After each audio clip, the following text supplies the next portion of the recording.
I think it's good if you can incorporate a switch into your project somehow.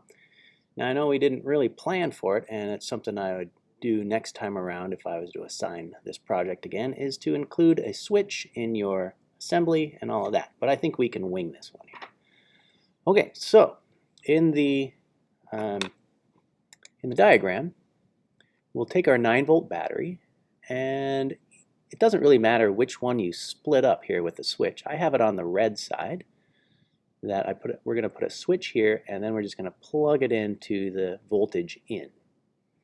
And then we'll take the black side, and that is going to go also into the ground.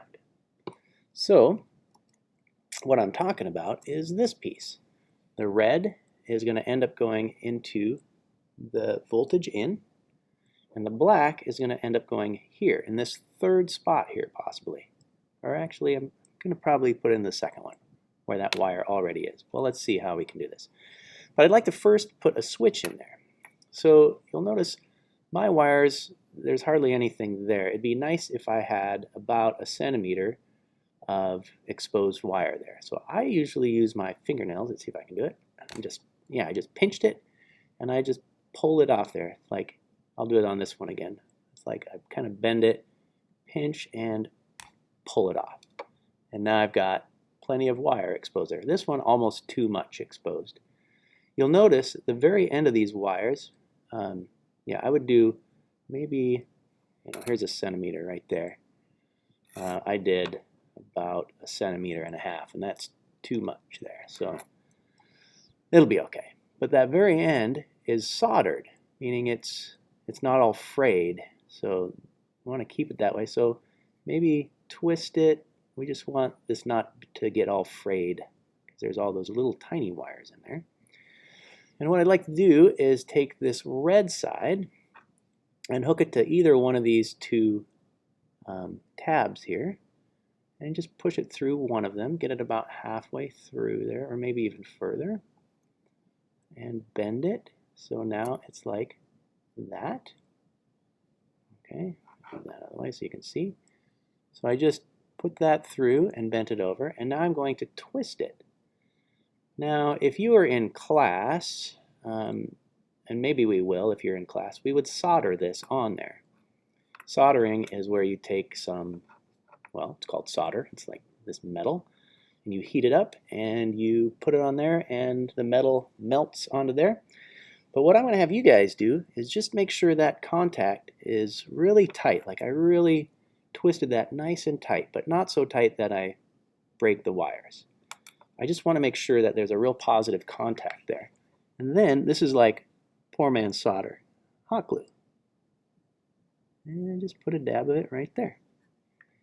And that should ensure that that connection remains solid. So I'm just going to let that dry there. Got some. Okay.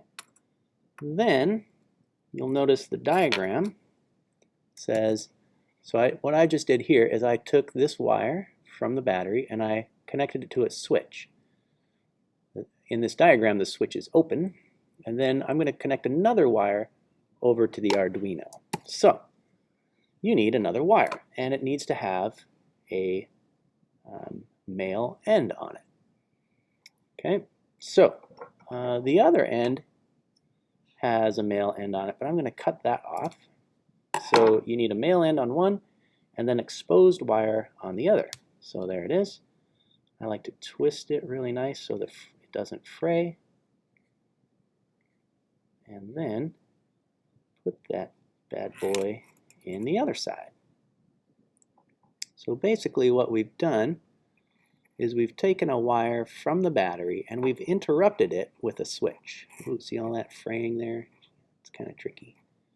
I'm going to pull it around and then just twist it ever so gently. Oops, you couldn't see that. And around it goes. There we go, nice and tight. Oops. And then we'll take our hot glue and do our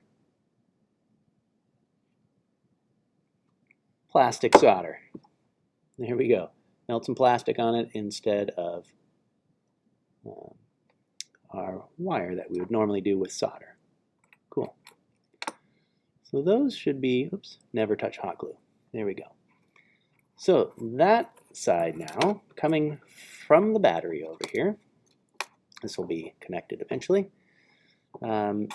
This goes in to the red one, which is the V in. Okay, so I just put that in there. And then this black one, okay, just goes directly into, just twisting it up a bit, into here. Now, it's going to be real tricky to try to push this flimsy wire into there, and it'll probably fall out later anyways. If you can get it in that way, great. But you can, I'm going to undo this last one here that's in the ground. So I'm going to pull it out.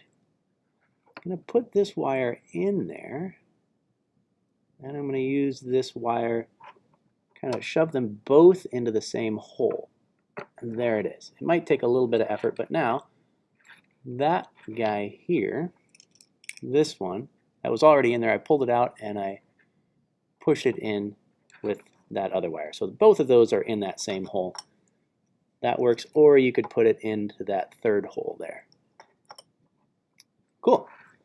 There we go. Now let's check to see if it's wired up so far so good. I'm going to put a battery on it, and look at that. It lights up there. I don't know if you can see that.